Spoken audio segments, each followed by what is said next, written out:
Busy show today before we all head to Atlantic City to see Jim Norton this weekend. Oh, yeah. We got Jim Norton's manager in studio, Jonathan. We're going to talk to him in a little bit. He's got to wake up, Jimmy. He's on L.A. time. Yes, he is. But he could tell a story, that's for sure. He's traveled the world to some very dangerous places. So we want to get into it with Jonathan. We love when he comes Detroit? by. See, that's... Jonathan's motto is, if they allow clits, I'm not going there. Removed with a spade shovel. He really is insane. Yeah. Also, Ian Halperin's about to enter the studio. Yes. But before that, because it's a quickie, you hear about this 8-year-old on the terrorist Uncle watch Paul. list? Oh, yeah. What? And they interviewed the poor little fucker. Poor little fucker. What did he do to get on the list? Yeah, it's true. Little rotten kid. Little Well, let's terror. find out. It's a quickie before Ian Halperin. Ian's got some dirt on Tiger Woods. For real. So we're going to get into that and see if we can that's make just international dirt? headlines. Mikey's name is not on the no-fly list, but apparently it is on the larger so-called selectee list, which sets off a high level of security screening. Mikey's mother says it's happened to the boy since he was 2. You could have seen that he was 2, and he was 3, and he was 4, and he was 5. But now it's scary because he's 8. And what happens when he's 16? Why would a kid be a terrorist? Why would a kid be a terrorist? That's what everybody's wondering. Poor little kid. But they can't figure this shit out. I know. We're like broken records. We've talked about this. Well, I say to the parents, I mean, if the kid has a problem at that age, that's just bad parenting. I mean, obviously he's a very bad little boy, a little 8-year-old jihadist. I don't bring weapons on the plane because I'm not supposed to. Who's Tony? He's the little jihadist who lives in my mouth. And when do you think maybe we should take Danny to a mosque?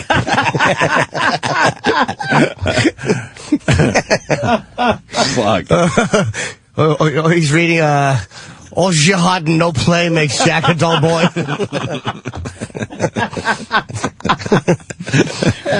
Shit.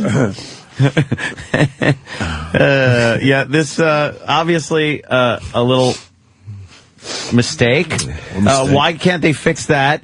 And maybe instead of frisking this little bastard every time he goes through security, getting the guy with the exploding underwear. Yeah. Who was on the list. Yeah, of course. And they did nothing with him. Yeah. Mikey's name is not on the no-fly list, but apparently it is on the larger so-called selectee list, which sets off a high level of security screening. Mikey's mother says it's happened to the boy since he was 2. You could have seen that he was 2, and he was 3, and he was 4, and he was 5. But now it's scary because he's 8. And what happens when he's 16? Why would a kid be a terrorist? Why would a kid be a terrorist? That's what everybody's wondering. Sounds like a very bad boy. The same clip? That was the Yes, same it was, clip. twice. Yeah. It was, right? Yes, Yeah. it was. Wait, who did that? I thought I was having deja vu. I think you did it on purpose. Who made that clip? That was the same exact clip, right? Yes. That's weird. I don't know what to do. Unless maybe I didn't... Did we play the clip where he doesn't like being touched? His name's Mikey. Maybe it's the Pop Rocks and soda, Mikey, and that could explode. I hope you don't play that I clip. don't know that. Did you hear this clip? This is the face of evil, or so you might think by the way he's questioned and patted down before he boards an airliner. I don't like getting like touched in like certain spots. Yeah, they touch you in certain spots? Yeah, they go like that way. He's Michael W. Hicks, an 8-year-old Cub Scout who may not look like a terrorist, but he gets the terrorist screening treatment every time he flies with his parents, because his name, apparently the same as someone else, is on the list. All right, we didn't hear that one, right? Michael Hicks doesn't sound like a terrorist. No, not To at tell all. you the truth. Even the guy that his name is like, that's on the list, probably shouldn't be on the list. You know. He's on like a no-fly bigger list. He's probably like a drunk guy, got drunk and fucking was an asshole one day. I could see if his name was like Bill Laden. Bill. Just to throw us off. Just to throw us off a little bit. Omar William Laden. All right. Al Zarqawi. Or, says, we don't know a whole lot of them. Or little Petey Ahmadinejad.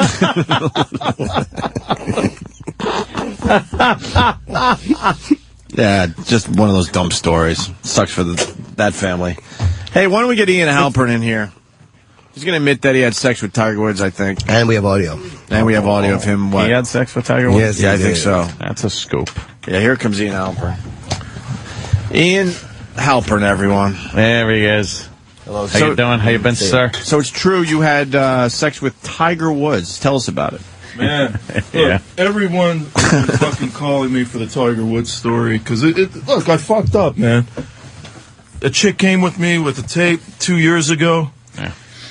I refused to do the book. Every publisher knows. They leaked it out. Still, about 3.5 weeks ago, my agent gets a call offering me almost 7 figures to fucking crash out a Tiger Woods book. I'm under contract with a publisher. I can't. You know, you can't do that. Oh, so every motherfucker has been calling me, stalking me, everyone from all the tabloids, the Inquirer people, Us Weekly, In Touch, all of these, they've been calling me. You guys haven't called. You guys have been the nicest to me, so I'm here. I'm giving it to you guys exclusively. Fuck the rest of them. Nice. What? That's very cool. So you're under contract to do another book, so you can't just break I that. fucked up, man. I missed the boat on this story. Seriously, I'd be on a boat with fucking 10 chicks from Montreal now, and they'd be fucking licking my toenails right It's not now. that big a story. Yeah. I wouldn't Oh, yeah, worry no, about it is. Oh, literal Jim. So what's the exclusive on shit. Tiger Woods? All right, but look, Opie, the bottom line is here. In 2002, I wrote a book. See, I do undercover shit. It won Book of the Year. I went undercover as a male model. I know it's hard to believe, but no, really. And I infiltrated the fashion industry. It was called Bad and Beautiful. So there's one chick, this model, who cooperated with me. Man, I have a rough voice. I was singing karaoke here. I just got in yesterday. I was singing karaoke till 3:30 in the morning. You sound good. Yeah, I'm okay. I sound like Leonard Cohen today. Karaoke always goes to Well, you don't handle your money the way he 3:30, 4 in the does. morning. Man, is Jill Nicolini below that table, by the way? Where is she today? Wow, look at you. You've been keeping in touch Working. So, with the show. bottom line is here that this chick who cooperated with me for the Bad and Beautiful, her and her manager approached me 2 years ago. They played me the tape, and I'm going to tell you the contents of the tape today. Okay. And I didn't think it had legs. I fucking missed the boat. Plain and simple. I fucked up. You saw an alleged sex tape that starred Tiger Woods? And she's peddling it right now. This is in the news. I have heard the tape before anyone else 2 years ago. The publishers know this because, look, I spoke to a few publishers. They missed the boat, too. They said, I don't think this has legs. Like, come on, man. If I would have done the book, it would have come out just about now. Wow. Yeah. And Huge. so this, you know, whatever. I'm not looking back. But here, look, bottom line, Tiger's nickname, I'm telling you right now, on the sex tape, she calls him Lazy Dog. Lazy Dog. Lazy Dog. Now, The why- whole tape. Why is that? I have no, figure it out. Lazy dog. Lazy Dog. That's Tiger's nickname. Wow. I would speculate that would probably be somebody that likes to just kind of kick back and let someone else do the work. That's what I would think. Yeah. You know, what's your It's take also on called this? a guy. Lazy dog. If I would use that in a BDSM situation where I was getting spit in my face, being called a lazy dog, and then she'd take something that looked like a dick and pretend it was a tail and shove it in my hiney. And that's just me talking. That's my guess. Now, I want to set the ground rules here today because I know all the fucking journalists listening, look, this is it. This is the only fucking interview I'm doing on this. It's right here. Nobody fucking call my agent again. He's been bombarded the last month. Look, you guys didn't even call, but you guys have been the nicest to me. So I said, I'm only doing it on your show, but nobody fucking call me again. I'm working on a new book, a TV show. I have no fucking time to talk about Tiger Woods and make me weep. I missed the boat, man. So, Yeah, do that's you a bitch. think this is real? This sex tape? 100%. Because the reason why I know it's real, the voice matches Tiger's, and she's peddling it right now. That's made news. What do you hear on the tape?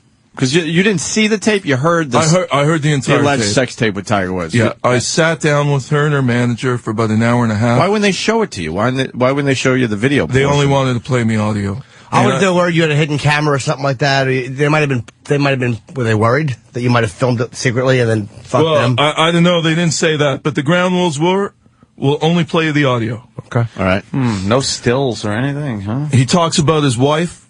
He alludes to the fact, look, things weren't peachy keen with her, and keep it quiet. And he talks about snow jobs. Do you know what snow jobs are? Like snowballing? Is a snow job? I think it's like a Kama Sutra position. Oh, okay. It's like some sexual position, snow jobbing. I always thought it had something to do with sucking semen out, like snowballing is when one girl takes semen and they make out. You learned that from Clerks. No, I didn't actually, but I mean, please, I learned that from life. Jesus. That's what I And always she thought that said she was. partied hard with him. So, you know, Tiger... What does party hard mean? She said there were drugs, alcohol. He's a party animal. That's what she claimed. So now, did she film this, or is she claiming that she filmed it secretly or covertly?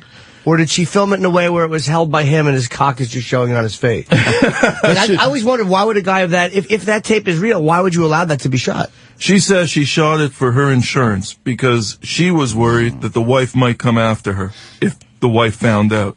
That's bullshit. Do you think she was shooting it just to blackmail him someday? Oh, of course. Get something Well, she's out of going to it. cash out now. Sure. I mean, that tape is circulating and being pitched to all the networks. What do you think she'll get for it? Couple million? $20. Couple million? Oh, yeah, man. Who's not going to watch that? Wow. Tiger Woods being called Lazy Dog. Wow. And it was shot a couple years ago, and she was just holding on to it. I wonder, did she say that, do you think she was getting money from him? Because people said that he was paying out a lot of money. Yeah. Do you think she was getting money from him to kind of keep that tape quiet? Well, for some reason, it was kept quiet. She was a reputable model a few years ago. And she used to hang out with, like, the Jet Set crowd, like Carla Bruni's of the world, who's married to Sarkozy now, and all these chicks who would, you know, a lot of these chicks. She was one chick in my book who, there's a chapter. I have all these rich Arab sheiks hiring these hot supermodels to go on their boats in Arab countries.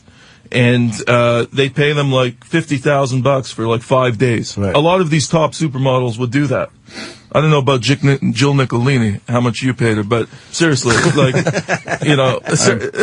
Hey, someone else did. Man, but, you know, I'm just saying, chicks like that, they go on these boats, and they're hired help for a week, and they're given a suitcase of cash at the end, but they have to do everything. Yeah. Sexual favors, and I outlined this all in my book. She was one of those chicks. But she was smart enough to video Tiger. Wow. Now, what's one of the most outrageous things that you hear Tiger saying or doing on this tape? He just says he wants to do snow job over and over. Snow job. See, I don't even know what that is. Yeah, I don't know. Maybe some of your listeners do. Maybe some of your Now, by the way, is that a flip camera there? how fucking... Man, those are awesome. I went undercover a couple of months ago in a psychiatric institution in L.A. They thought I'm on my cell phone because those weren't popular yet a few months ago. No, they're all over the place now. They're so oversaturated. But I'm like this the whole time. They think I'm on my cell phone and I'm shooting the whole fucking place. Yeah. Wow. It does look like... It looks like a phone, right? They're $200, man. Yeah. HD. I want... So does she say that she sees... I mean, you could see Tiger in the sex tape? Because there was you a hear lot his of... voice over and over. I didn't see... No, but did she tell you could actually see Tiger in Yes. Because people have been trying to figure out if the tape is for real. Because we have been hearing about this tape and for they're banging. a month or so. They're banging. So there's no doubt... Sexual sounds. You hear it all. There's no doubt in her mind that she's banging Tiger Woods and she's got it on video and you could tell it's Tiger Woods. Well, 100% the voice was his, unless, right. you know, this was all staged with some impersonator. But no, it was him. You know, if you listen to, I've heard Tiger Woods in other interviews, and 100% the voice was his. And I imagine if it's true and it comes out, he'll admit that it was him, because to lie about it at this point would be even a bigger disaster public relations move. So if it's him and it comes out, he'll probably admit it. Yeah, and he was saying shit like, you know, I'm going to leave my wife for you. Like, I mean, this guy obviously had gift of the gab.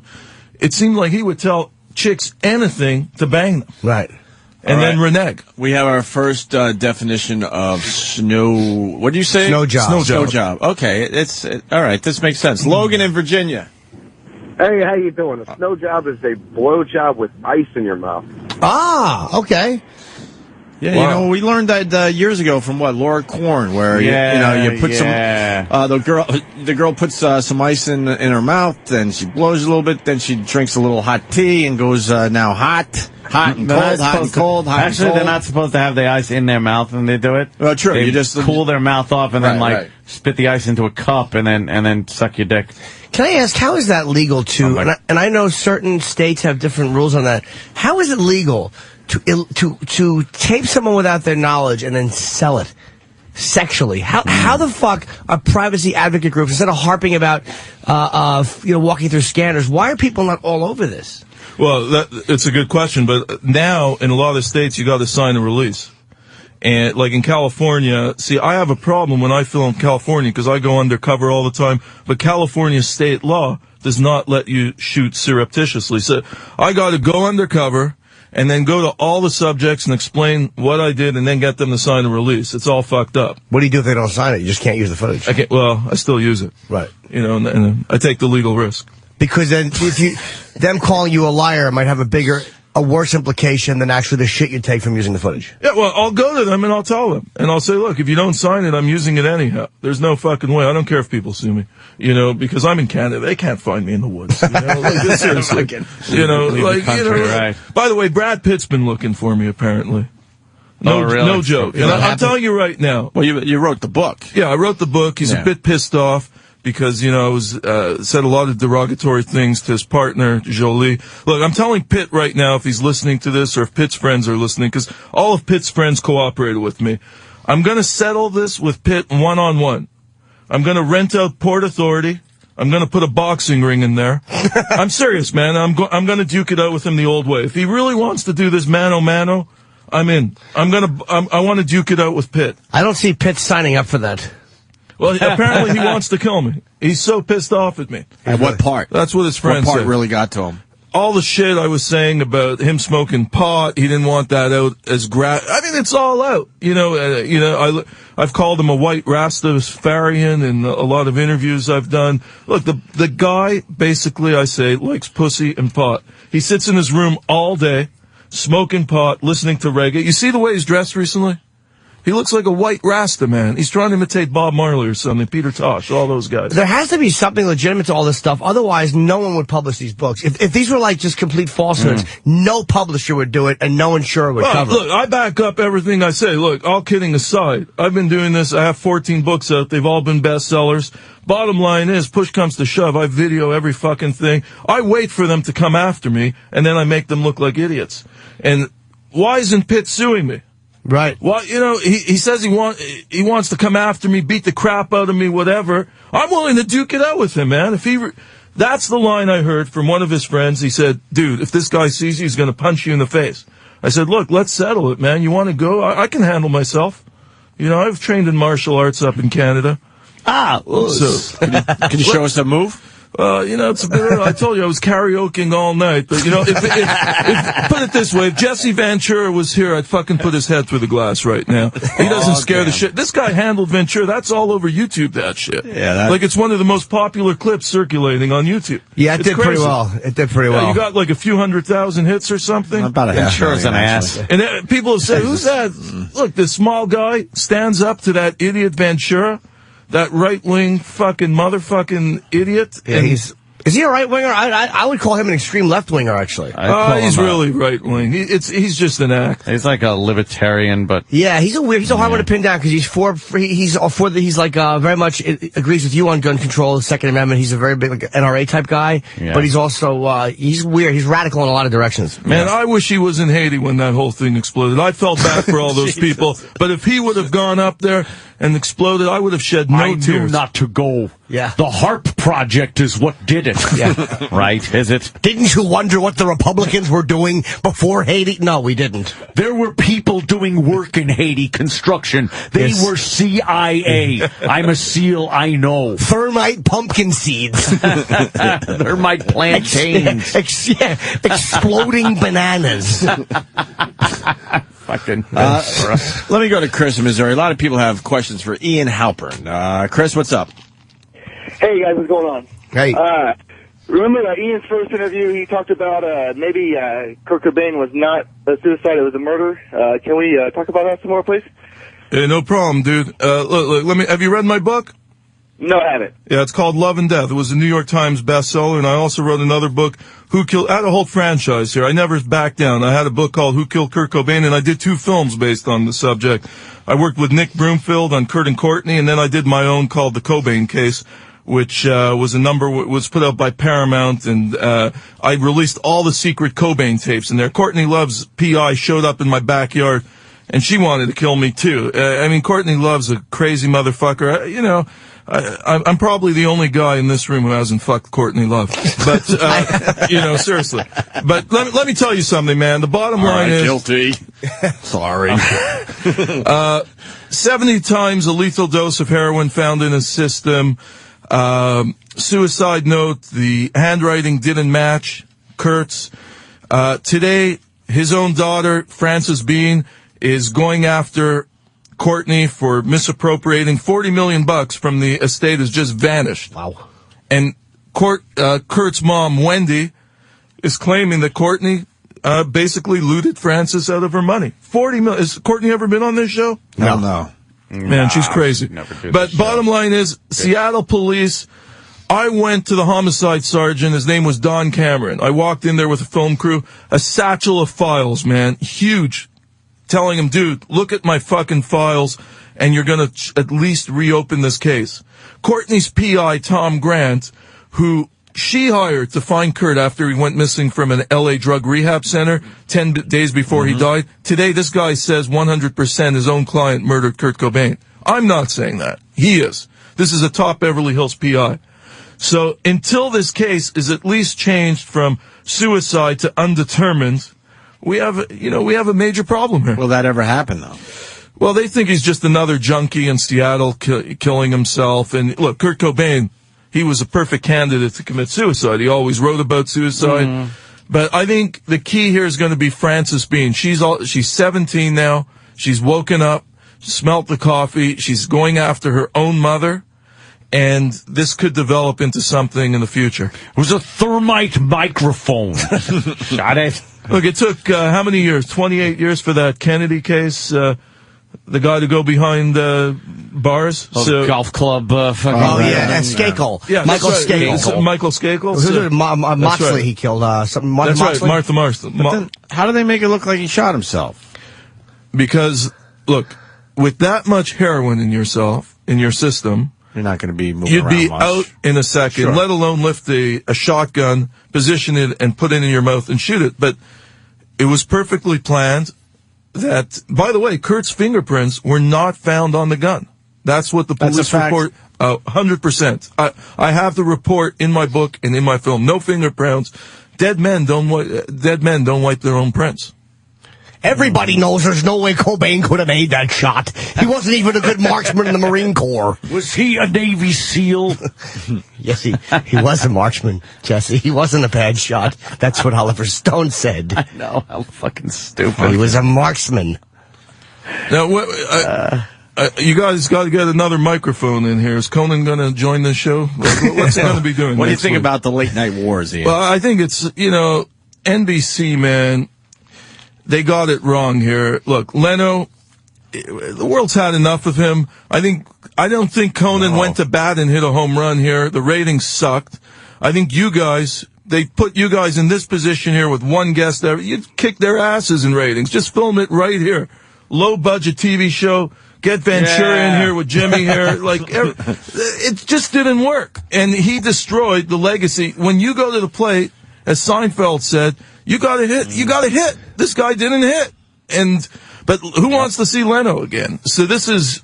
I certainly And Letterman, this is the greatest thing, instead of looking at his cock history now, they're all, his ratings gone through the roof. Everyone's forgotten about his sex scandal. Who knows? I think Letterman is probably bummed about this deep down because if he has to, Leno was beating him very, very handily. And if he has to, now he has to face, because, if you're doing well against Conan and all of a sudden fucking, the guy who was beating you comes back, it just sucks. He had 7 great months. I'm not saying Letterman's just going to automatically lose, but, Jay had great success against them. I shouldn't be bad-mouthing these guys because, again, I can't give you details, but I'm in L.A. now working on a new TV show.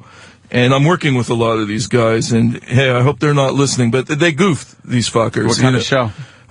It's my own show, and it's all about going undercover. Are we going to be on it? Of course, man. You guys, look, I'm here today for Everyone a reason. says, of course. They always say, of course, and then we never get the fucking phone call. We never get the plane ticket. We never get the script. We never get a ride or anything, an email. They all go, yeah, of course. Well, let's do an episode. You guys got to let me hang out in your crib 24/7 for 1 week. That's the deal. You can hang out. There's nothing going on in my place. Oh, dude, I heard, man, publishers have told me about you, dude. You're like the rock star of the book world.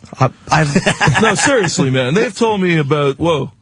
Well, they say this guy has he writes about some good shit. Like crazy, man. Yeah. I did detail my depression, my prostitute phase in my first book. Yes, I did. Just no, really. But, they goofed.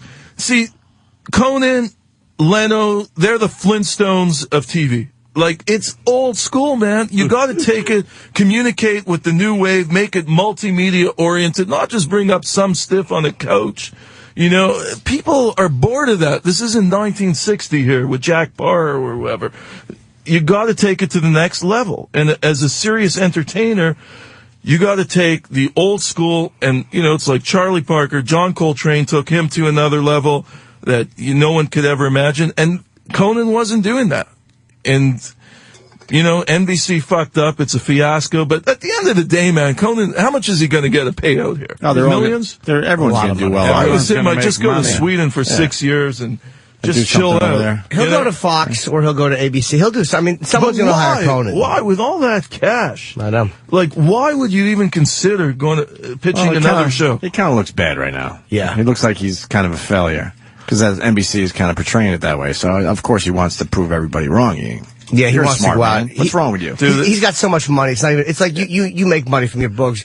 You don't write them just for the money. It's like part of it is like you want to prove yourself and redo it again. And I think that's what it is with him too. It's like he's got enough money he's got fuck you money 50 times over. That's it. But it's like you don't want to be embarrassed. 7 months he's yanked. He's embarrassed. Give us something new today in the pop world. Something that no one knows yet that might come out. What are you hearing out there? Anything good? A lot of things. I mean, first of all, I know that Lohan's dating a friend of mine in L.A. now. Yeah. And he's enamored with her.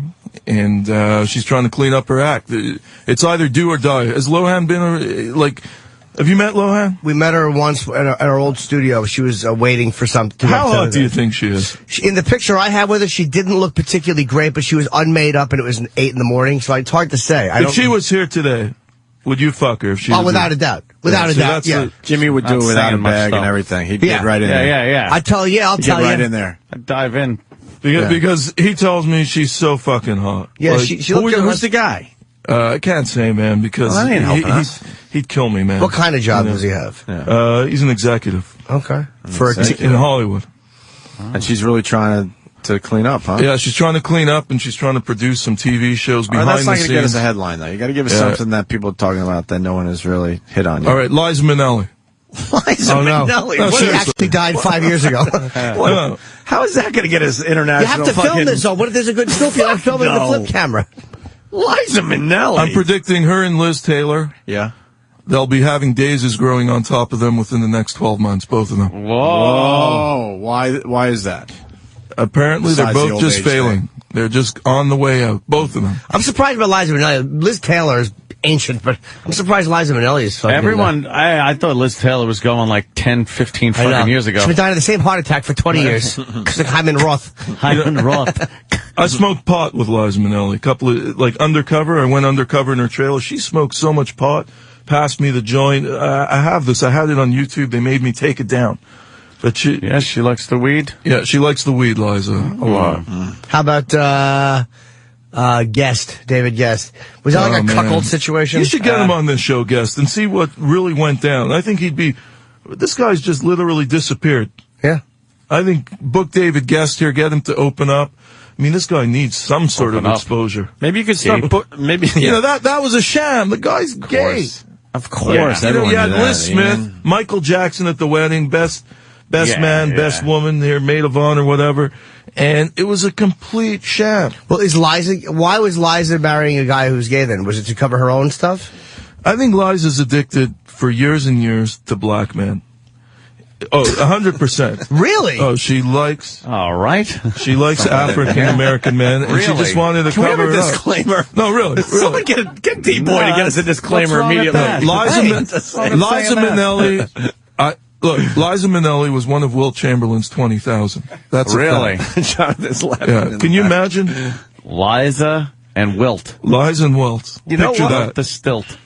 You know what? I can't say that's not true. I mean, look, I was surprised when Mooney said that Pryor had fucked Barbara Walters, and then I thought about it and I wasn't surprised. Man, Barbara Walters. Back in She the likes day. to get laid. Yeah. Even today. What is she, 83 or something? Yeah, she's up there. You know, she's still fucking peddling She young talks guys. a little saucy Yeah. on that show. She likes to talk a little saucy sometimes. Man, you look Yeah. at her mouth, you could tell she sucked so much cock in her time. Wow. Barbara Walter. Walters. Oh, man. Look at that. Never stops moving her mouth. Really? It's not. You know, why don't you guys focus in? Just take a shot of Barbara Walters' mouth and get a dentist in here. Because I have a friend who's a specialist dentist, a prosthodontist. And he told me he could tell right away when a chick sits on his chair how much cock the chick sucks. Just based on her lips? No, by her breath. If it smells like someone just cleaned the floors with bleach, we have a fun day here. We got a picture of Barbara Walters in her mouth. That's, What are you seeing there, Ian? Man, I just see a lot of wear and tear. You know, there's no doubt this chick just likes, you know, wow. just likes to have and something to tear. suck on. I mean, she's skanky, Barbara Walters. It's all fake. You know, that whole book, I read her book, man. She admits to a few things, some infidelity in there, but if she'd really tell the true story, man, I mean, she's the Hugh Hefner of, you know, of The View, like, you know, of TV. Yeah. She has toy boys, I think, all over the place. And I'm surprised to hear about Liza. That's wow. Yeah, Google this one. Liza Minnelli, she likes it. She likes black. So just Google Liza Black Cock. She likes How about we just do Liza? Cock with a tan. Let's do Liza likes and see what Google says. What's that, John? Liza and Lamar Odom. Who's that? Lamar Odom, he's the guy that married the Kardashians. Oh, okay. Yeah, what's with those Kardashians? They won't date. What do you got on them? What do you got on the Kardashians? What do you got on the sisters? None of those sisters date anything, you know, whiter than Reggie Bush, man. That is because they've all got jungle fever. The father, Robert Kardashian, The lawyer got OJ off the hook, and it's, you know, it's what it is.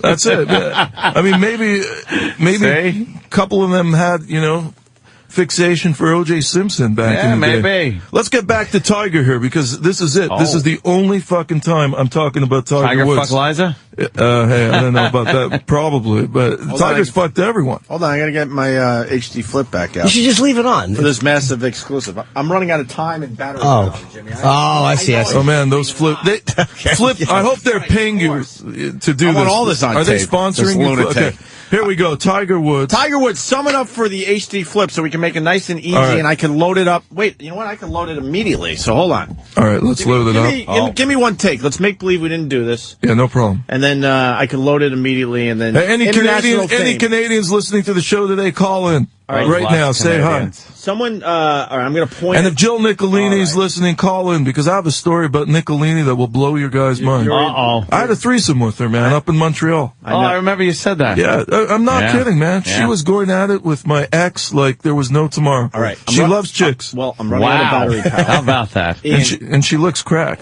ready? When you hear that flip go on, you know, I want, 90 seconds? All right. Here it is. All right, everyone. I'm on the Opie and Anthony show, and I'm here today for a reason. All of the tabloids around the world, from Germany to Italy to France, they've been after me for about 4 weeks, asking me to give them the info on Tiger Woods. The reason why I'm here today is because these guys have the decency not to call me, and they've been good to me over the past year. They've had me on a couple of times. So here's the deal on Tiger Woods. In the sex tape that I heard from a top model, I heard her call Tiger repeatedly Lazy Dog. That was his nickname throughout the whole tape. I heard them talking all kinds of kinky shit, like they were going to fuck each other's brains out, and then they started doing that on the tape, and she was giving him head at one point, and also he kept demanding for snow job. And my research shows that snow job is one of the top positions. It makes the Kama Sutra look like kindergarten. And it's apparently it's your legs over your head and all kinds of shit like that. Look, bottom line here is Tiger Woods has been doing this, not recently. It dates back to at least 2 years. And from what I hear now, he's had a chick in every town. He's like the train conductor. Every town he went to, he was banging someone else. There was definitely drugs and alcohol in the room. Based on the tape I heard, and apparently she videoed it. She's shopping it right now. I missed the boat. I admit it. Look, I always have 3 or 4 projects in the pipeline. Maybe one of them will come to fruition. This particular project, I discussed with a couple of projects. A couple of publishers I discussed it with. We didn't think it had legs. So call me a fool, trash me, whatever you want. I admit it. I missed the story. And this is exclusive to Opie and Anthony's show, New York City. What's the date today? Today's the 15th. January 15th, 2010. I don't want any media to keep hounding my agent. I will not talk to them about Tiger Woods anymore after today. These guys can ask me any question they have about the tape because there are more details. And that's it. This is exclusive to Opie and Anthony, New York City, January 15, 2010. And to finalize, you have no doubt it's Tiger Woods in this tape having sex and possibly doing drugs. Opie, 100%, man. That was Tiger Woods. Look, they talk about drugs in the tape. I don't see him doing drugs, so I can't say 100% the guy was sniffing or puffing. But there were definitely drugs in the room, and they were definitely getting it on in the room together, and it was pretty explicit. And he did allude to his wife. He said their marriage was toast. Apparently the sex he was having with her was terrible. A lot of times they'd sleep in separate rooms. He says at one point he suspected she might have another guy on the side, and he couldn't give a fuck. So look, wait, he said he didn't care that she might have another guy on the side? He didn't care. He said it was over. He said it was over. He calls her something like a Swedish bitch at one point. You know, look, the guy's a dog, man. You know, bought 2 kids. A wife, who would cheat on a wife like that? Would you bang that chick? I would, but I would also cheat on her because I'm garbage. I can't lie. What about Anthony here? Doesn't matter how hot a girl Your choice, man. Jill Nicolini or Tiger Woods' wife? Who do you take? Look, I'm trying to apologize to Jill these days. That's a thing that might happen. Well, yeah, I'm thinking of, a little fucking, You miss her in the sack? No. I was feeling. She's hot in the sack, I was man. feeling. We share something in common guilty. here. We share something in common here. Oh, let's smell each other's cocks. I know. I'll smell them both and do the comparison. But I'm not gay. Seriously, man, isn't Jill hot? Yeah. I never had a problem with. Have you ever licked her toe? She has hot feet. Seriously. Wow, really? She's gorgeous. She's well groomed. That chick shaves her pussy. The whole deal. Has to be. Would you marry her? I don't marry girls. You don't marry them. No. You just fuck them. I married one. When was the last time you got laid, dude? Seriously. Jesus, he does good. Anthony fucking is nothing but he's a load machine. Did you? Look at my watch. Who in this room didn't get laid last night? Jeez, we're all doing well for media personalities here. We got to get to Jonathan. Ian, you want to stick around and do radio with us? By the way, because Ian was giving us some great stuff. We should have had, and Opie said on the air that he didn't have much battery life. And so I'm like, why is nobody coming in here with a camera? Right. Why is there producer? Because we all know Ian's full of shit. And but no, there's no tape for the camera. Yeah. How do we not have tape for the camera here? Well, I got enough. I got that big 3-minute piece you just did. I like that. That's exclusive. You got that on camera, man? That's it. It's for you guys. I don't want anyone to contact me. Look, again, Lazy Dog. That's Tiger's nickname in the video. Lazy Dog. Well, that'll come out, I guess. Yeah. He doesn't seem too lazy to me, man. He seems to be doing well. He's doing very well. Well, if he's banging all these broads, and they've said, I guess that he's all right. All right, why don't we take a break? Take a break. We got Brandstein here to talk about his travels in Haiti. Yeah. Yes. For real? And sad situation. Yeah. It really is. Definitely. Not in Haiti, but have you been to Haiti or no? No.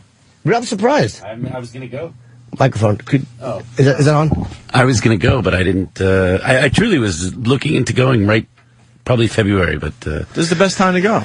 It is. You're going to get a lot of deals. Yeah. Well, there's some incredible airline deals to Haiti right now. Yes. I actually checked the minute after I heard about it. The American Airlines had a deal for first class from L.A. to Port-au-Prince for $1,400. Wow. I thought I'll just buy it just to come to New York. Right. That's pretty cheap. But that's the penalty. They don't let you off the plane. Yeah. Next stop, Port-au-Prince. Yeah. Wow. No, I haven't been there yet, though, but it's a pretty sad situation. Who's the president in Haiti? It's Jean Préval. Right. René Préval. René, but the guy who was the president before, Aristide, to give you an idea of how bad it is, he left, and the country that he went to after Haiti was Congo. Think about that. Ooh. To go, if you're going to get exiled from a country, and the country they send you to is the Congo. Yeah, that's pretty bad. That's pretty bad, yeah. Why is it, I think we should take a break and come back. Yeah, because I really want to get into it with Jonathan, because Jimmy has told some legendary stories about you, Jonathan. Yeah. And we want to get into what's going on in the front of your pants, all sorts of stuff. Yeah, a lot of stuff to talk about. A lot of stuff, Ian. Boy. Trust me, Ian, you're going to want to be around for this one. Yes. I want to hear We're going to now give you an exclusive, my friend. That's what we do today. Opie and Anthony, Jim Norton, Jonathan, and Ian Halperin. Okay. And Jonathan's in the corner, Jim Norton's manager. We all know Jonathan. Hello. We love this fucking guy. He's completely insane. Yeah.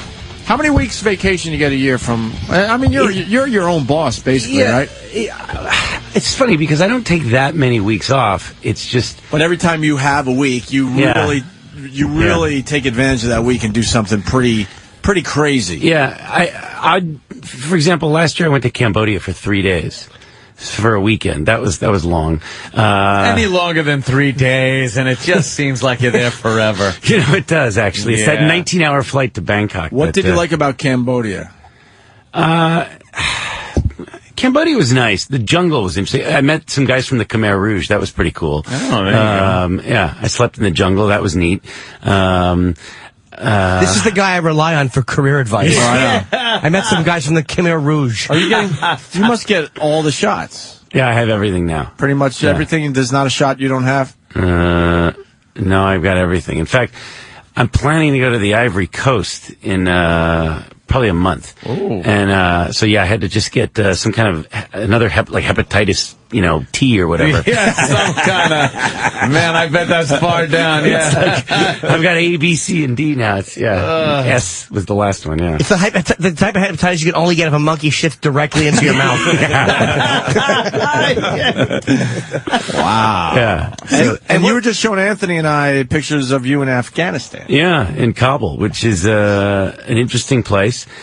Anthony would like it because it's the gun capital of the world, I think. The pictures you were showing me were fantastic. Like, everybody is just toting around AK-47s. Yeah. If you want to see guns, and I mean a lot of guns, go there. A lot of guns. But he went actually recently, and as a citizen, you didn't go with the military. I didn't go with the military. I've had clients go who, like Jim's gone before. Well, you went to events and things like that. But in that case, I think it's more like you go in a bubble, because you go, with the U.S. military, you fly into the base. No, I flew from Dubai to Kabul on Safi Airways, that's the only one I fly. Yeah, Safi Airways. It's nothing like it. You leave at 3:30 in the morning, which is pretty amazing. Pretty scary too, I would imagine. Yeah, seeing the people check in is like it's a combination of commandos, mercenaries, and the watch list. And there's like no women on the flight. One or two, and that's it. And usually they're like an aid worker or something. But mostly it's command guys in cargo pants and real tight shirts and or guys with that look like they're. What was it? A nice new DC-10? No, it wasn't. It was a 707. No, it was a Tupolev. Do you know what that is? No. It actually wasn't the Tupolev. That's the Russian plane. That's Kami Airways. That's the other airline. That's the one they said you probably don't want to fly Kami. So we flew Sophie. If you have old Aeroflot planes. Yes. Those might not want to be on this thing. When you land in Kabul, the first thing you see are a line of broken Soviet helicopters, all there on the tarmac. They're just sort of like relics. From the good old days. Yeah, from the good old days, exactly. I just sat next to a soldier going from Chicago to New York, and he just talked my ears off. He said this war is really called desert booty. You know how it feels. Desert booty. He said it's all about cash there and all about getting laid. He said everyone's fucking each other's brains out. You say there was only men on your plane, but I think if you go deeper right in there, he said all that there is to do there is to fuck. Really? In Afghanistan? Yeah, he said everyone's fucking each other. He said because you have the French soldiers. You mean guys are... Yeah, he said... that's possible. He said all the foreign, no, there's a lot of chicks there, man. A lot of hot chicks from France who are soldiers from all over the place. He said everyone's fucking each other's brains out. They're barely even concentrating on combat. There are, he's not incorrect. There are a lot of hot girls there, actually. They're journalists, they work for NGOs, there's guys who, women who, work for embassies and whatnot, but it's a pretty small amount of people. I mean, if you're in the military, I don't know how you're coming in contact with those people, because you're not really allowed off the base. I have a friend who's in the U.S. military who was probably about 40 minutes from where I was. I called him on the phone. I wanted to see him. For him to leave the base was incredibly difficult. He said, you could come here, but it'll take a while to get the permission. And it was a nightmare. I don't know how those guys get off the base and... a lot of it's on the base because you have all these international not on the US, there. Maybe on the one base on the what they call the ISAF. That's the International Security Assistance Force. That's the NATO dude, he told me this is called desert booty. He said he's never got so much pussy in his whole life. Maybe in this war, he keeps going back and back. He said the only reason why he goes back can't get laid in his own country over there. He's cleaning up. Tell him about your 2-hour ride into the. He just took a 2-hour ride deep into Afghanistan. Yeah. I went to the Panjshir Valley, which is where I might get a little esoteric here for you, but it's where Ahmed Shah Massoud is born, who's the national hero of Afghanistan. He's the guy that led the Northern Alliance. He was killed September 9th, 2001. He was killed by the guys who posed as journalists. They were really Al-Qaeda guys. I went there. With the trick camera? Yeah, exactly. Yeah. They got that guy with the old trick camera. The old trick camera routine. The old carnation that you squeeze the little ball and the bullet goes off. He was born in this place called the Panjshir Valley, and it's funny because when you had the little kid on who's on the terrorist watch list, and he kept saying, "I'm not a terrorist, whatever." I had a situation where I met the governor of the Panjshir province. We got to go have tea with him, and I find out really basically he's a warlord, because I asked the driver, I said, when was he elected? And he said, a while ago. I said, well, when does his term end? He goes, when he wanted to end. And I went, oh, okay, I see. So you realize he's kind of a warlord, and we were sitting there with him, and we were talking, and he kept saying, I'm proud that the translator was saying, I'm very proud that there's no tourists in the Panjshir. There will never be tourists in the Panjshir. I said, really? You're really proud of the fact there's no tourists here? And then he looked at me, because the guy translated it back, and then he looked at the guy, and I thought, oh, he's going to kill the interpreter now. Yeah, here he goes. So I leave, because I realized, it suddenly hit me, he meant terrorists. Oh, shit. So, yeah, but it was an amazing thing. So you were in a place no one goes. Not no one. I wouldn't say. Well, I mean, most Americans. Most Americans, no. Especially Jewish Americans. Yeah, and it took 2 hours. I want to slow down the story a little bit. It took 2 hours to get there. Yeah, were you scared out of your fucking mind? You know how you got a car. Okay, we were really lucky. Someone had arranged for us to go there. Sounds like luck. It was actually someone in the Afghan government arranged for us to go there, so they sent us this ridiculous armored car, which the funny thing is, when you're in Kabul, what you want to do is be low key. Mm-hmm. So, it's usually the cars that have all the crazy escorts and the guys with the guns in the back and all that. To me, that's the stupid thing to do. But so here, when we were in Kabul, we were always in low key kind of cars. Our bodyguards weren't carrying AK-47s; they were carrying, handguns. But the guys who picked us up to take us to the Panjshir, okay, they show up in this ridiculous Toyota 4Runner that is, it's like the window was 3 inches thick. There's no back window. It's just a porthole. The thing is blacked out. I thought, oh, okay, this is cool. And as we pulled out of the hotel, a car comes in front of us and another car comes behind us, and I hear a siren, and I realized, oh no, there's about 5 military guys in a Toyota flatbed truck. Toyota never thought those trucks would be used for this, I think, with the machine gun mount in the back, sort of Taliban style. But we had an armed escort in front of us and in back of us, and we were like this for 2 hours. And the funny thing was, we kept driving through the countryside to get there. People kept saluting because I think they thought someone, was important in the car. Someone important is just. I'm like, I feel like Zelig, I'm sort of like, look at me. This is just one of those things. But it's a 2-hour drive. You go through some. The funny thing was, when you get to the Panjshir, it looks like Aspen. I'm not kidding. It's a beautiful place, beautiful valleys, streams. There's no houses or anything, so it's sort of like Aspen maybe 50 years ago. What you do see, the only thing you see is kind of like a museum, of war museum, because there's tanks, burned out tanks everywhere from the Soviet days. Because what the Mujahideen, what they did was they would shoot the tanks from above in these positions in the mountains. So that's the only thing you really see that are these burned out tanks. They've been stripped clean of everything they can possibly be stripped of. There's nothing left of them, just the shell. But, I wasn't that scared in the Panjshir, actually. It was more scary going into the hotel, in Kabul, because, and actually the week after I was there, they rocketed the hotel. That was, that's good. But it takes 25 minutes to get into the hotel. That's the thing. It has a 25-foot high steel wall, and you pass through 3 checkpoints in the street. Then when you get up to the main gate, the guy comes to the car and asks you crazy questions like, where are you from? What college did you attend? Things that, I guess they're trying to throw sort of terrorists off. So we answered the questions, and then the steel gate opens, it slides open, and you drive in, and then there's another gate in front of you. So now that gate behind you closes, so you're sort of trapped. Airlock, yeah. Yeah, then you have to get out of the car, and 2 guys come with mirrors. They come with this, it's like a wand that it has all these lights on it. They're waving it all over the car. I'm assuming it looks for some kind of bomb.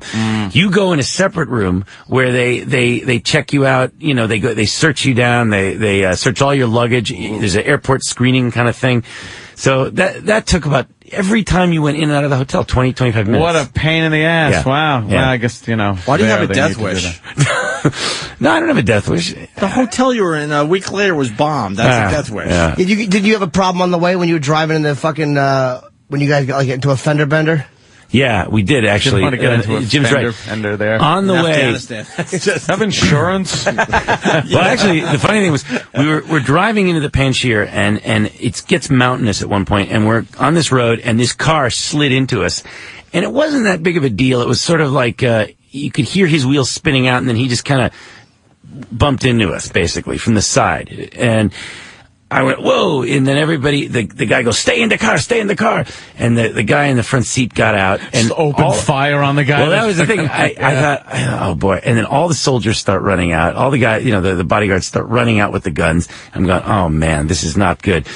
And it all happened so fast, and I'm thinking, this guy, it was an accident. I mean, it didn't even occur to me. And then the person sitting next to me said, it could be the first diversion to throw them off. And I went, oh, yeah, that's maybe that is. And then you get real scared. And then, of course, they all got out, and about 20, 25 minutes passed. They make sure the guy was okay, and they let the guy go. And, that was probably the scariest moment, on that ride out to the. You don't think about, Daniel Pearl and things like that, and getting your head.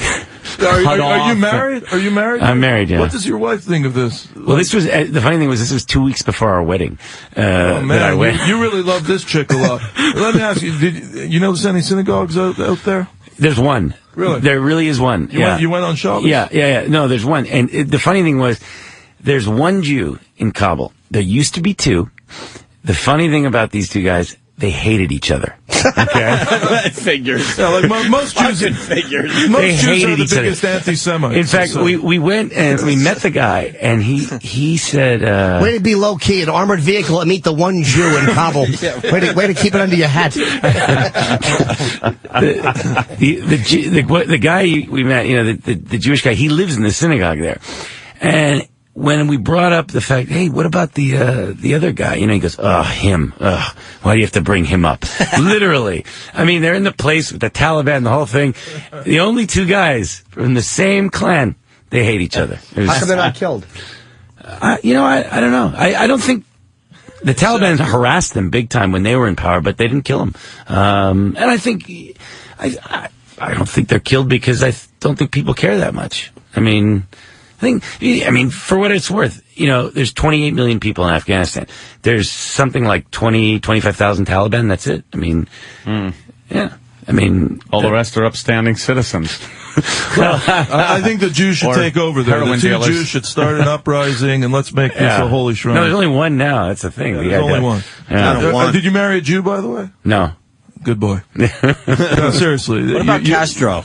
I want to hear the Castro story again from you. The Castro story? Is it? Well, I don't want to give away the punchline, but you met Fidel. Yeah. I met him twice actually. The first time was during the film festival in Cuba.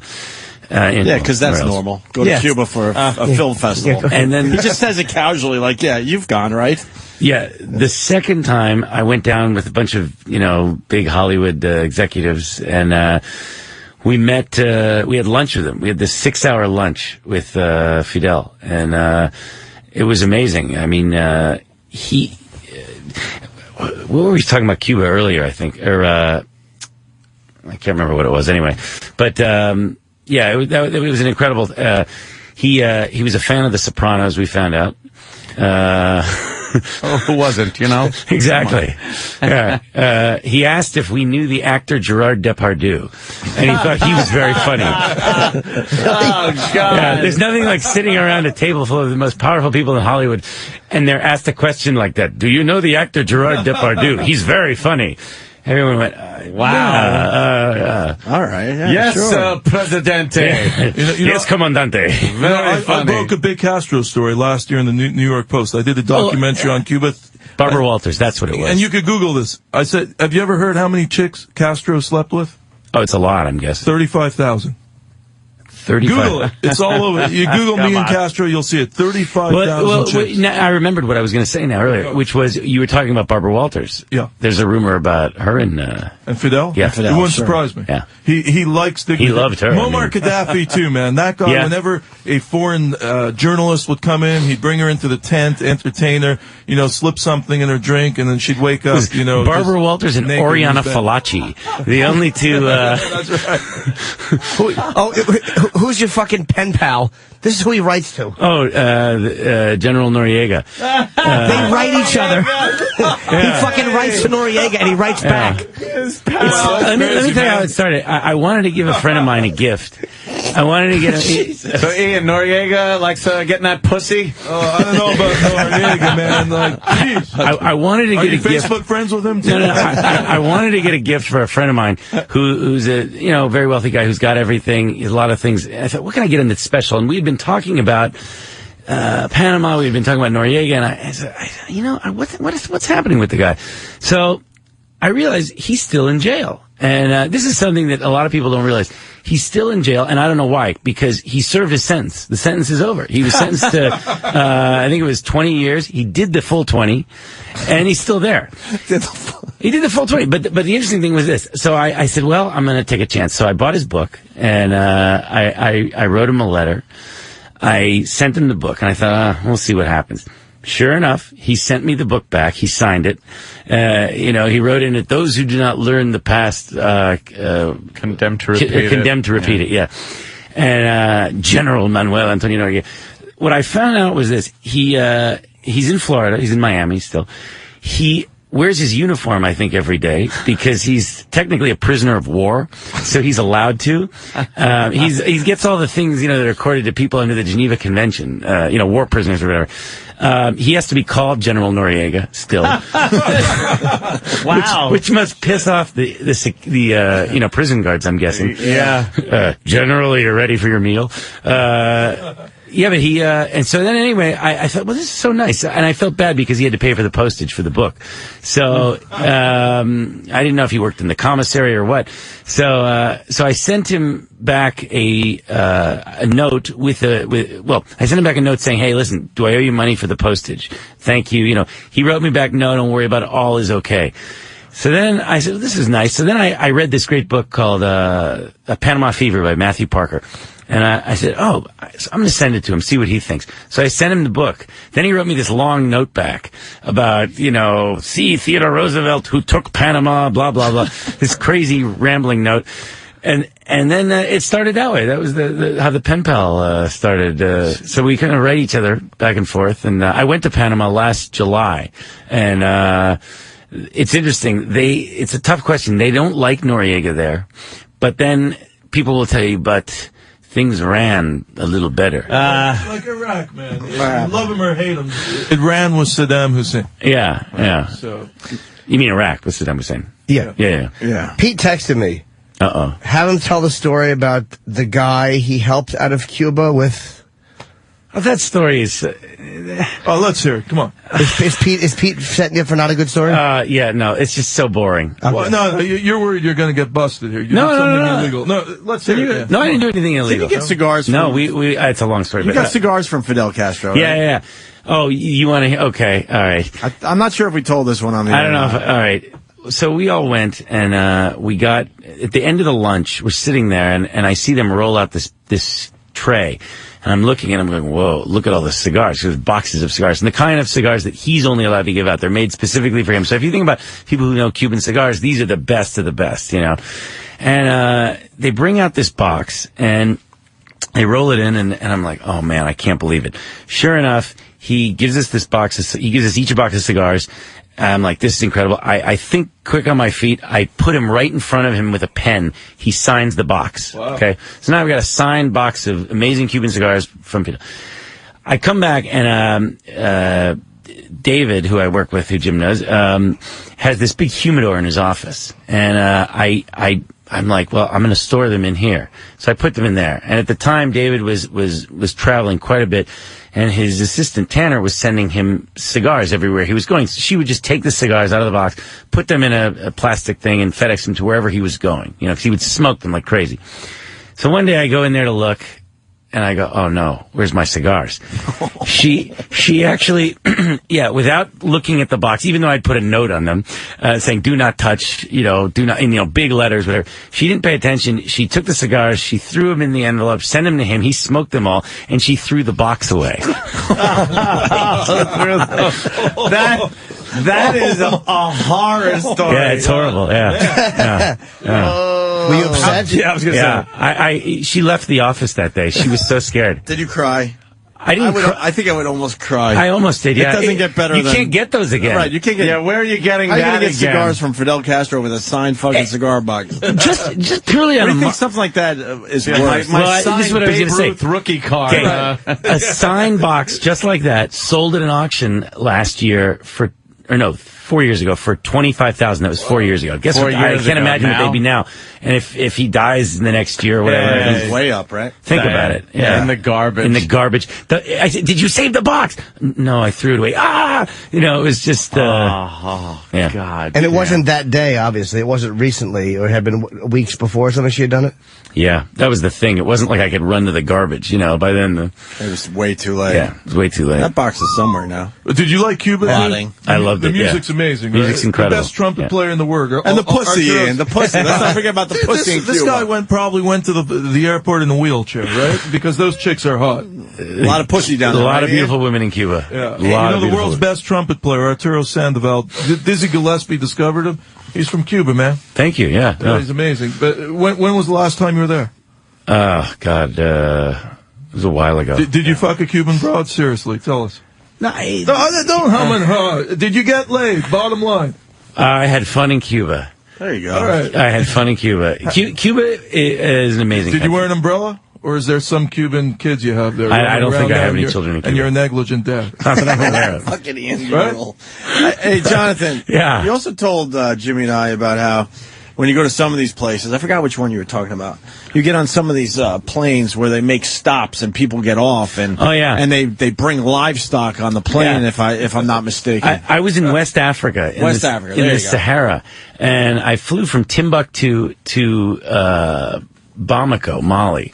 And the thing about it was, when I got on the plane, the first thing that you notice when you go through the airport, I literally, you'll appreciate this, Anthony, I had a bag of knives that I had bought and from these cool Tuareg guys that I met. And so I said, okay, I go through the security thing, and they didn't have a conveyor belt to put your luggage on. It just had the thing you walk through. And the guy just motioned to me. He said, yeah, just put the bag down. And I put the bag down. I walked through it. He wands me.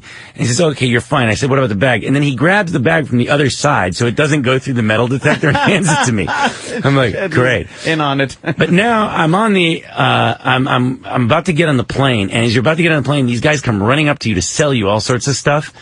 And the best thing that I found that you can buy on the runway in Timbuktu is a 10-inch dagger that I bought. Okay, this is after the security. Yeah, this is like the gift shop. The 10-inch dagger that I bought right before I got on the airplane. So I get on the airplane, and then this woman makes a loud noise. I hear some yelling at the front, and I'm on I think it was like a Dash 8 or something, the kind, it's a propeller, Yeah. And I hear this commotion at the front, and a woman has a cage with chickens in it. And she's bringing it on, and she wants to put it in there's barely any room above you, but she wants to put it above her. And she's screaming and yelling because she doesn't want the chickens to go under the plane. And finally they let her on. And then comes a guy with a baby goat. Yeah. We got on, and so we're in the air, and now I'm thinking, all right, well, the flight it's like an hour, I guess.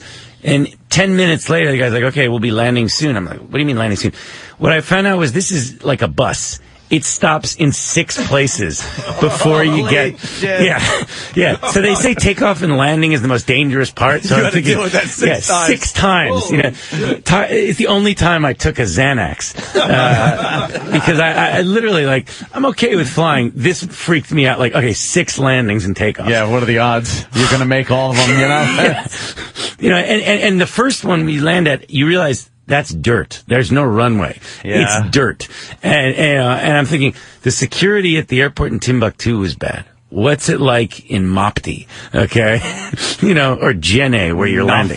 Yeah, right? Nothing. I mean, it's a guy with a dashiki on and he's got a flashlight. That's, so he's like this with the plane, like waving it in, thinking, oh, that's the symbol of authority here. You're a modern day adventurer. You're an adventurer. Those things were gone in like the early 1900s. This guy wants to die, man. No, he wants to live. No. He's living. I'll tell you, I went to, Is your mother still alive? Yeah. Man, she must be freaking out at home. Well, when I went to... You must have, I don't know, you must have been ignored or something. In class. No. Dude, seriously. What did your parents do to deserve this? They're cool with it for the most part. The only part he's living his life. I have respect for Jonathan. The only part they have a hard time with is it was a place like Afghanistan or whatever. But I'll tell you this, the craziest place... totally the only time I ever did this was on a total whim, go someplace. Usually I think about it, where I want to go and, what I want to do. Do a little research and whatever, right? On a total whim. I went to Moscow, okay? That wasn't the whim, but we had I think it was 6 days, and we were kind of getting, I knew that 6 days would be kind of too long. What year? Set the stage here. 2000, it might have been 2000. All right. And we said, what should we do? What should we do? We have, I was with a buddy of mine. I said, we have 6 days. 6 days is too long in Moscow. So let's go somewhere in the region. So we did this thing where you ever play that game when you're a kid where you put your finger on the map, you close your eyes, and you just did that. Great. We did that. I went to Yerevan, Armenia. Okay. The only country where when you get there, every person you meet, it doesn't matter who they are. The first question, why are you here? Why are you here? Oh, my God. Every single question was like that. No one could understand why we went there. You have family here? No, no family. Pointed at a map. Why you come here? Why you come here? Why you come to Yerevan? Everybody there was asking us a question. It got to the point that I said, let's go. We left a day early. We flew back and we left, and it was a horrible snowstorm because this was in February. And I remember when we were landing, because that was the thing, you got to the airport and all the other airlines were closed. Aeroflot was still out, still flying.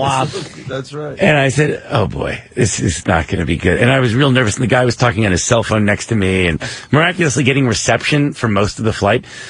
As we landed, we're about to land, we went down, and then, you ever been on a plane when they like abort the landing? Yeah. That's crazy. It was horrible. Missed approach. Up and down. Yeah, terrifying. And then the pilot said something like, "Oh, we're going to try again." Oh, yeah. And the word "try" and "land" in the same. We will try this again. We try again. Don't you worry. They speak in English? Yeah, well, they do an announcement first in Russian, and then they do it in a a few languages. Miss Airport, try again. So you travel a lot. Aviation language. Hey, Ian, you didn't ask him about the Moscow pussy. Well, no, I got. Here we He go. travels a lot. What's your monthly bill for hookers? Seriously. I don't know. My monthly bill for hookers? Yeah. Come on, all you guys. No, yeah. You know, in West Africa, let me tell you, it's great because there's some great bars where all the truckers go in West Africa who go along the Trans-African Highway, which is nice because, I mean, it's safe there, I figured. You know, it's pretty safe to me. I love how you just figured this out. He just figures, Jimmy. Jonathan doesn't do anything sexual. He makes scrapbooks when he comes home, but he fucking tapes matches in giant scrapbooks. I have these. Yeah, well, I keep a journal when I'm there, and so I tape everything into it. You know, like if I get a receipt from the airport, you know, I write it in there. When I went to Vietnam, not my wife, my girlfriend at the time she needed some tampons. Could not find the kind she wanted. We looked all over the place. And she got so mad at me because the only kind they had were this awful brand called Helen Harper. And I remember I cut out it's a picture of a woman on it, this you know, horrible looking woman. And I cut out the box so that it was flat, and I taped it in my journal. She goes, "Why are you saving that?" I said, "Because this is a good memento from Vietnam." It's the time you run your period and cranky. Yeah. Did you fuck her when she had her period? You like fucking chicks one day? God. No, seriously. People get it. Stephen has from Bayshore. Now people are doing Ian lines. Armenian stewardesses are known for their tan labias. Really? Look it up. Look it up. Labias and Ian Halperin on Google. You'll see that. Armenian. What did Jesse Ventura say? Fucking Ian. Paint. Jesus. You didn't get into the Moscow pussy. I'm really surprised by you, Ian. Moscow's insane. Yeah, I was there before the wall fell down and all that, man. I was taking taxis. I was there too before the wall fell. Wasn't that wild? I was there. Yeah, it was crazy. When Leningrad was... I was there when it was Leningrad, yeah. Yeah, man. I used to take taxis there. Mm-hmm. I'd give the guy a Beatles tape, a cassette. You know, remember you just happen to have them? Those eight. I used to bring them because a taxi driver will take you all day for a pair of jeans. Ask him. Or a Beatles tape. The black market, things like that. You could trade things. You know, I went there in 1986 was the first time. When I came back in, I think it was 2000, the profound differences. You know, I remember like you could trade jeans, and then in 2000. It was Andropov then? Who was the Gorbachev. I'll tell you, I was there on Gorbachev. And that was a cum stain on his head, by the way. Google it. Really? It was a cum stain on his head. Really? Look it up on Google. I almost got it. Garbage. People are drinking out there today. Did you get laid in Moscow in 86? Honestly. No. You did? I didn't, no. Well, you were a Jewish Communist nerd, pussy. They wouldn't touch you? You're the only Jew that... I was probably more paranoid then. Why?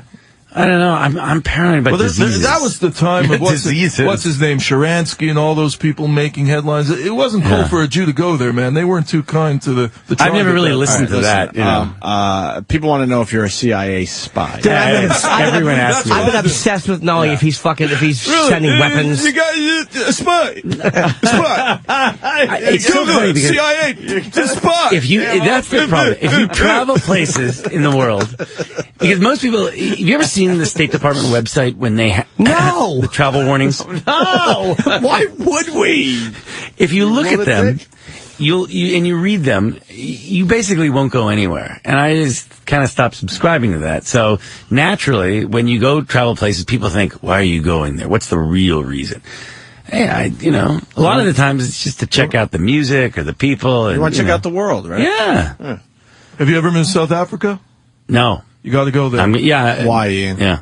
What's hottest chicks, nicest people. No, South Africa's nice. No, really. You know where I want to go is Mozambique. That's supposed to be amazing. The end of Mandela married. You just fuck, black chicks off the street. Just grab them. No, really. South African black chicks are so fucking hot. I fucked with you in the 80s. You absolutely have AIDS. Yeah, no kidding. Look it up. I don't have AIDS. Google. Google. Six umbrellas. Yeah. One shot. Look. Are you that guy? You have more shot of getting AIDS, with all due respect to her, from the pussy. You're, Jill Nicolini, man. She's been around the block. Garth Snow, all these people. There's going to be a Jill update soon. Have you ever licked her toes? Tell me the truth. Have you ever licked her toes? No. Ian's a foot guy. Ian, are you that guy that goes to these places and you're that guy? No, not really. I'm a quiet guy. Okay. I have a girlfriend. I'm faithful. I have a kid. I'm not like you, man. I don't cheat on my wife. Let's assume for a second you didn't have a girlfriend or whatever. Would you go to Africa? You wouldn't think twice about I love black women. Really? Oh man. What do you like about black women? And I like licking them out. I know, but there's real even when they're on the rag. Seriously, it's so beautiful. The colors. Oh boy. It's like art. Have you look it up? African women. I know this guy loves women. I do love women. It's like chocolate-covered cherries. Have you ever licked out someone when they're on the rag? No, I've done a lot of dirty things, but I've never done that. That's true love. But it smells like pennies. Even Jim Norton, I don't think would go to like West Africa, for example. Yeah. And mess around with hookers. What's wrong with hookers? No, I don't mess around with hookers. What's wrong with hookers? The locals, man. The clean girls have AIDS. I don't have to pay like you. I know. All right, Ian. I don't have to pay. You're using that shit as a tax write-off. I don't do that. I go there. And I deal with the locals. I got a job for you. It's called rape. One more thing, Jonathan, that we need to know. We've all wanted to know. Ian, ask him about that bulge in the front of his pants. We have to ask how big Jonathan's penis is. We're not sure if it's a big ball or if he's packing some heat. Do you got the Jewish long man syndrome? Like, how long is it? How? Yeah, like look, I'm playing with mine right now, right up here. What was the line Milton Berle used to say? I'll take out just enough to win. To win, yeah. Yeah, I think Brandstein's all cock. You're packing? I think he is. What do you got? Okay. What do you got going on, Jonathan? Or is it just that you wear tight pants? We can't figure it out. No pants that tight make a dick. It's got to be in the song, right? What are you saying, A lot of Ian? Jewish men are well hung. You're one of them. Admit it. I do okay. I'm all right. You're getting it. Have you ever dated? Have you ever fucked one of your clients? A lot of these Hollywood simply by managing them. Yes. Sounded like I saw that softball lobbed over to Jimmy, man. I've always wondered why Jimmy's not further along in his career. Now I know. He's too busy traveling the fucking world. Have you ever fucked one of your clients, Jimmy? Line. Where's the safest place you've been, Jonathan? The safest place? In this studio. How's the pussy in the safest place? I don't know. Safest place. I'm joking. Who gives a fuck? Yeah. That was just a Have you ever been shot at? Oh, that's a good question. Look at you. Not talking about pussy. No, not really. Although, there was a suicide bomber when I got to Afghanistan, but that was... How close were you to that? 3 blocks. From a suicide bomber? Yeah. And you don't have a death wish? It was the first hour we got there. Walking through the lobby of the hotel, and you hear boom. And I went, oh boy, what was that? Someone turned to me and said, that was a bomb. I said, no, come on. Because at first you're like, nah, what do you expect in Afghanistan? 20 people killed, 81 wounded. I mean, it was like, the first hour and a half in the country. So, wow. Yeah. But Jonathan, do you get scared? Yeah, I was scared. I was scared going there, and I was scared. I wasn't scared, surprisingly, when that happened. I was more scared when the car hit us when we were driving into further in Afghanistan. Yeah, that does seem like one of those movie moments where they get out and just spray the vehicles with machine gun fire. Yeah, I'm trying to. In West Africa, I got arrested. Well, I got detained in the train station. Very casually. In the train station, I got detained, and I did something really stupid, which was I had been videotaping the train. There's a train that goes from well, it starts in Niger, but then it basically goes from Bamako, Mali to Dakar, Senegal. Now, imagine the train in Schindler's List, and that looks good compared to this train, okay? Did they hose down the cars? Let me tell you, this car, there's no lights in them. It's a 3-day journey, okay? There's nowhere to go to the bathroom. There's no lights. I mean, you see little kids jumping on and off the train as it's leaving the station, and I videoed it. I thought, this is just amazing. Look at this. So I videoed it, and then the next thing I know, this guy comes running out, and I'm like, whoa, he's yelling at me, screaming at me. He doesn't care. I mean, like, they got little kids jumping under the tracks, literally, as the train's leaving. He doesn't give a shit about that. He cares only about that I'm videotaping the train leaving. So he grabs me, and he makes me go in the office, and 2 security guards, or police, whatever they were, these guys come in, and they're yelling at me. And the stupid thing I did was, he said, finally, like, the one guy was like, okay, just erase everything you shot. And I basically didn't. What I did was I rewound it, and I erased maybe 3 seconds of what I shot, and then, you know, pretended like I had erased the whole thing. Because I really didn't want to erase it. And he believed me. He bought it. But I thought, oh man, I could get arrested here. Like, speaking of trains, did you ever pull a train when you were there? With like one chick and a bunch of guys? Do you cheat on your wife? No. Honestly. I don't cheat on my wife. No. Look at me, because I have a good BS detector here. Look at me right in the... I've been married... Look at me right in the... How long have you been married? Since November. Do you cheat on your wife? No, I don't cheat on my wife. No, at least not yet. Yeah. Yeah. You believe him? Is she hot? Yeah. How old is she? She's 36. How old are you? 42. Well, 41. Sorry, I'll be 42. And does she bang you every night? Is she good? What, are you going to just whip it out and start jerking off to these stories? I started answering the questions. So why did you marry her, man? What, it's got to be sex. Yeah. What does she do? What's her background? You said she's not part of the tribe. What is she? Haitian? Where did you pick Haitian? her up? Haitian? No, she's from the South. Oh, yeah? What part? Southern people are nice, but she's very nice. I always say, I dated a woman from Charlotte. No, from, what's that place in South Carolina, that city there? Charlotte. Columbia. Oh, Charleston. Beautiful. Charleston. She used to live in Charleston. Charleston. Let me tell you, there's an expiry date on where's she from? She used to live in Charleston, but see, I told you, all these chicks from Charleston, is she blonde? Yes. She's from Arkansas originally. Exact same thing, man. They chase rich guys, and there's man, I hope you have a good lawyer. I'm telling you, tape this. I hope you have a good fucking lawyer. I've been through this drill. I dated a woman from Charleston who lived in Nassau for years. In the Bahamas. In the Bahamas. Yeah. Okay, she moved there, and she did really well. But, man, there's an expiry. They know how to fuck. I'll tell you that. But there's an expiry date on these chicks. I'm telling you, man, you're going to... Maybe it was you. Brother to brother, man. Really, they couldn't brother take to it. brother. It was just you, Ian. I'm from a family of Holocaust survivors, man. The Holocaust is like, you know, a picnic. Damn, why couldn't it be 6,000,001? No.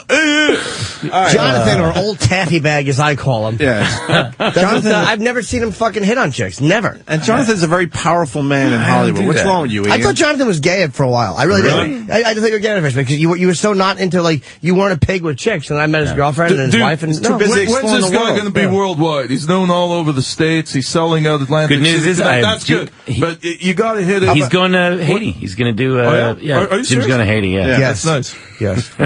That's where his big comedy connections are. Haiti. What about the UK? Because there seems to be a difference in humor there. Like guys like Lenny Henry and all those guys. I don't get it. I go to those shows in London. I sit there. Everyone's laughing but me in the place.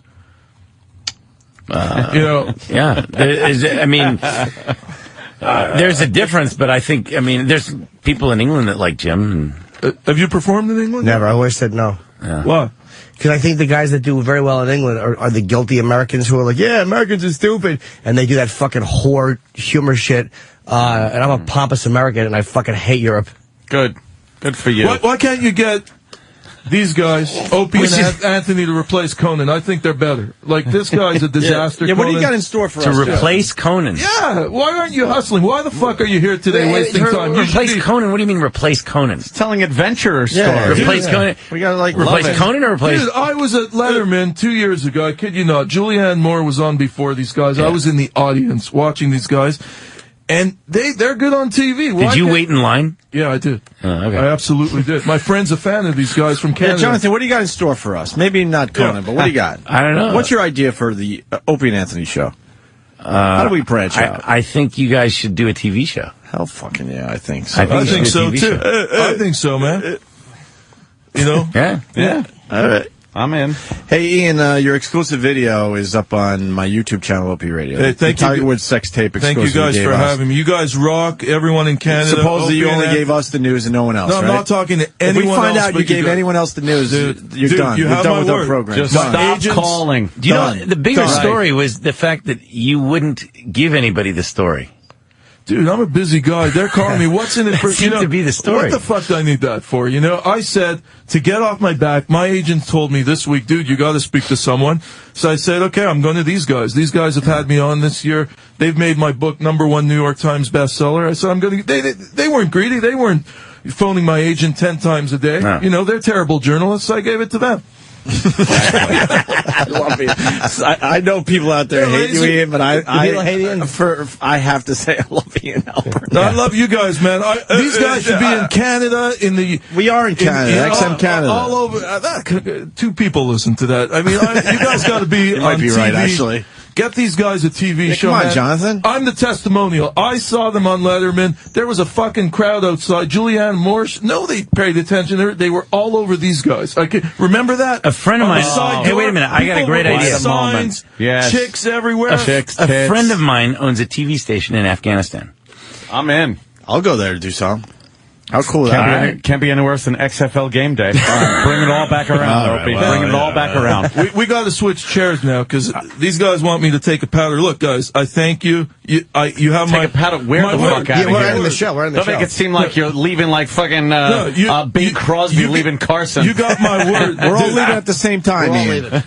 We're all getting out of we here. have one thing. Leave We one have at a time one like a bunch thing. of hobos. We have one thing in common for life.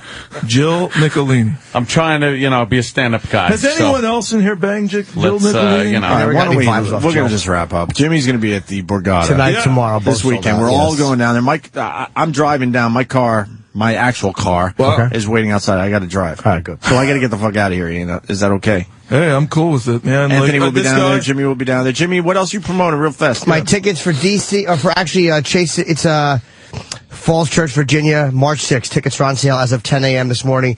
And Chicago area, Vernon Hills and St. Charles, March 12, 13. Tickets are also on sale as of now. You guys just go to my MySpace page for links. Phone Mancow for Chicago. You know that guy, Mancow? Yeah, this show doesn't get along with You Matt don't Cal. get- Nah. I know Cal from before, but Dude, you don't like you just, Mancow? you just blew it. He's Ian. such What a dick. happened? We'll never see you again. Oh, really? The guy's the king of Chicago, man. Is he? No? What's That's wrong a with title that of guy? dubious Sausage king of distinction. What has he done wrong? He's anti-Obama. no, there was just a lot of strife No. between the radio He's shows. just a phony See, I don't fucking follow- asshole piece of shit. I live in the woods in Canada. He's I don't a follow phony. any of this shit. Yeah? He is a phony.